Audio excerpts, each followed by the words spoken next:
الرحمن الرحیم وبہ نستعین وہو خیر ناصر ومعین۔ ہماری یہ گفتگو فص ادریسیہ کے متعلق تھی کہ جس میں ابن عربی نے اس فص کو مختص قرار دیا ہے حضرت ادریس علیہ السلام کے ساتھ۔ حضرت ادریس علیہ السلام وہ نبی ہیں کہ جن کا ذکر اللہ نے اپنی کتاب مقدس قرآن میں فرمایا ہے۔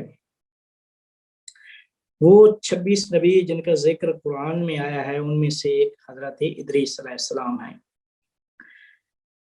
تاریخی حوالے سے حضرت ادریس علیہ السلام حضرت نوح سے پہلے اس دنیا میں آئے تھے، لیکن ابن عربی نے اپنی کتاب فصوص الحکم میں حضرت ادریس کو نوح کے بعد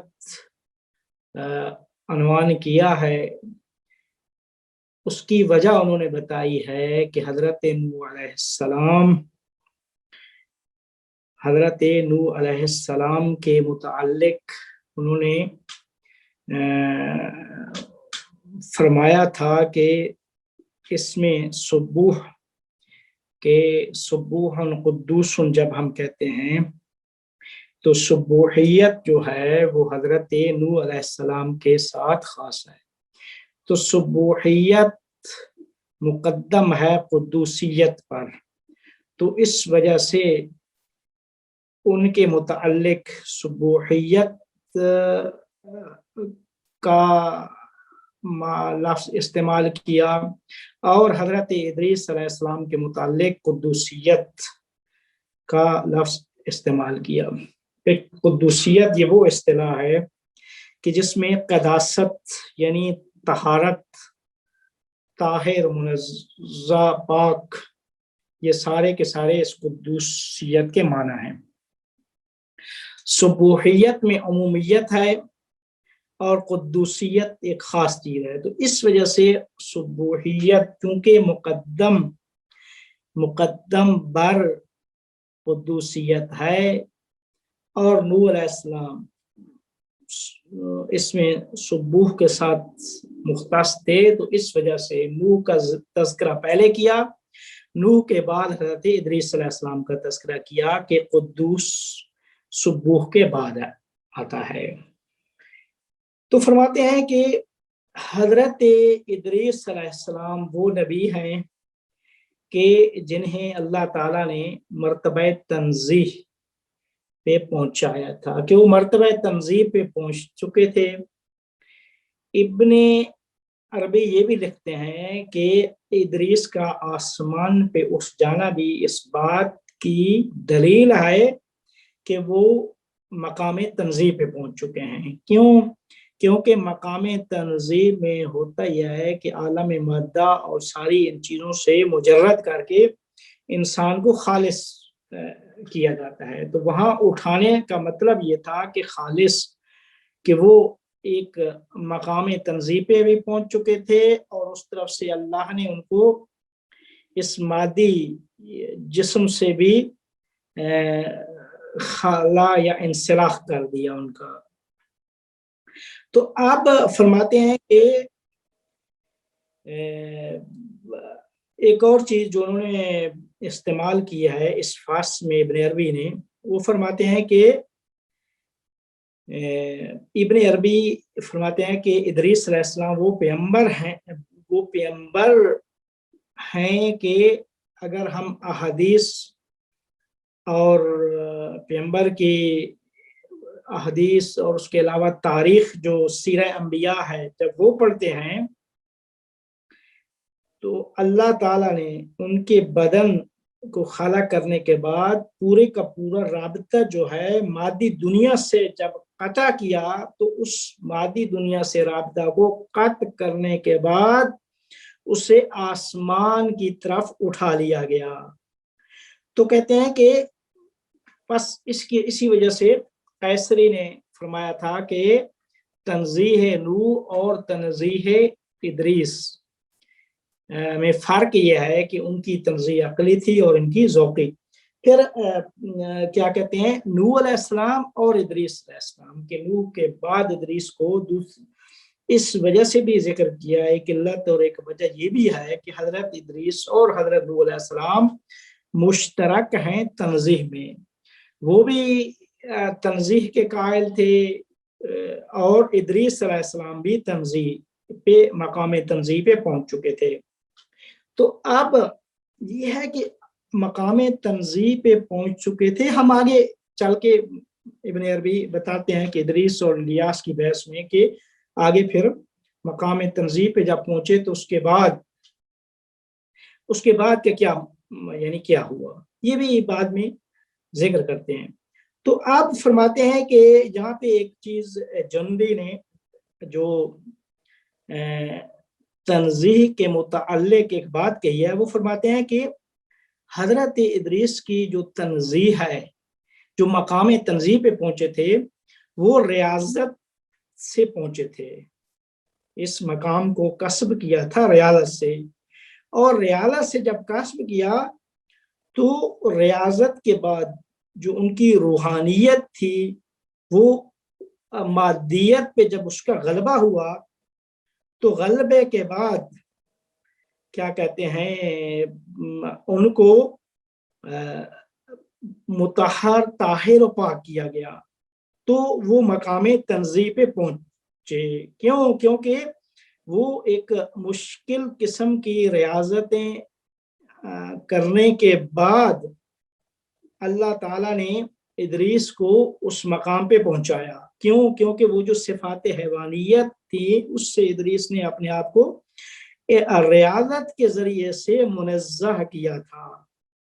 منزہ کرنے کے بعد جب ان کا غلبہ ہوا ان کی مادیت پر، تو اس وقت بدن سے وہ ان کا انسلاخ ہوا، یعنی بدن سے وہ قطع بدن کو رہا کیا، چھوڑا، اور چھوڑ کے وہ صاحب معراج بنے، چھوڑ کر وہ صاحب معراج بنے۔ تو اس وجہ سے جب صاحب معراج بنے تو اب ان کا اٹھنا بیٹھنا حشر و ناشر وہاں پہ ملائکہ اور ارواح مجردہ کے ساتھ ہوا۔ تو کہتے ہیں کہ پھر ایک بات اور بھی ذکر کرتے ہیں کہ حضرت ادریس علیہ السلام نے 16 سال تک کوئی کلام نہیں کی، نہیں کچھ کھایا، اور یہ جو مادی جو چیزیں تھی ان سے قطع تعلق کیا، یہاں تک کہ وہ عقل مجرد پہ پہنچے۔ عقل مجرد ان کے پاس باقی رہ گیا۔ عقل مجرد جب باقی رہا تو اس کے بعد وہ کیا ہے، وہ صاحب معراج بنے۔ جب صاحب معراج بنے تو وہ مقام تنزیہ پہ فائز ہوئے۔ تو کہتے ہیں کہ اب جو ان کے بارے وہ تنزیہ کا لفظ استعمال ہوا ہے، کہتے ہیں کہ ابن عربی یہ فرماتے ہیں کہ یہ جو تشبیہ اور تنزیہ کی بات میں کر رہا ہوں یہ خلاف ہے اس معنی کے ساتھ جو متکلمین اور فلاسفہ کہتے ہیں، یہ اس کے ساتھ یہ اصطلاح فرق رکھتی ہے۔ فلاسفہ اور متکلمین جو تشبیہ و تنزیہ سے معنی مراد لیتے ہیں وہ کچھ اور ہے اور میری مراد کچھ اور ہے۔ کہتے ہیں کہ ان کی مراد، متکلمین اور فلاسفہ کی مراد تشبیہ سے یہ ہوتی ہے کہ اللہ کے لیے مخلوق کی صفات کو ثابت کیا جائے، صفات مخلوق جو ہیں وہ اللہ کے لیے ثابت کی جائے، خاص کر وہ جو جسمانی امور ہیں، تو یہ تشبیہ کہلاتی ہے۔ اور تنزیہ کیا کہلاتی ہے کہ ان صفات کی نفی جو ہے یہ تنزیہ کہلاتی ہے۔ یہ متکلمین اور فلاسفہ کے مد نظر یہ معنی ہے تنزیہ و تشبیہ کا۔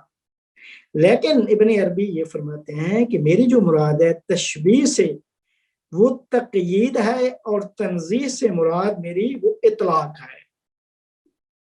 اطلاق اور تقیید کے جو ہم پہلے پڑھ بھی چکے ہیں کہ تشبیہ موجب تقیید ہے اور تنزیہ موجب اطلاق ہے۔ کہتے ہیں کہ تنزیہ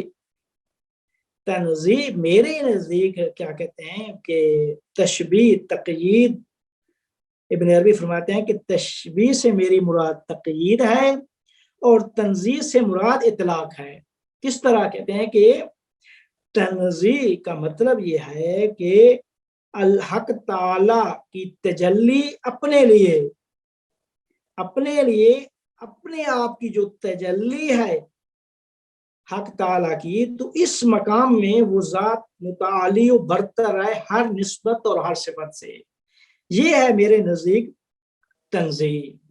اور تشبیہ جو ہے میرے نزدیک وہ یہ ہے کہ حق تعالی خدا بند کریم کا متجلی ہونا موجودات خارجی کی صور میں، موجودات خارجی کی صورت میں حق تعالی کی تجلی کا ہونا، یہ تشبیہ ہے. اور یہ جو جب تشبیہ ہے تو کہتے ہیں کہ اب جب یہ بات آئے تو کہتے ہیں کہ میرے اسی وجہ سے جو تشبیہ کے قائل ہیں فقط تشبیہ کے، وہ بھی صحیح نہیں ہے. جو فقط تنزیہ کے قائل ہیں وہ بھی صحیح نہیں ہے، بلکہ وہ جو مقام ہے جمع بین التشبیہ و تنزیہ ہے جس پہ ہمارے پیغمبر اکرم صلی اللہ علیہ وآلہ وسلم پہنچے ہوئے تھے، تو وہ اس جمع بین التشبیہ و تنزیہ کو مد نظر رکھ کر وہ لوگوں کو اللہ کی طرف دعوت اور اللہ کی معرفت میں کامیاب ہوئے.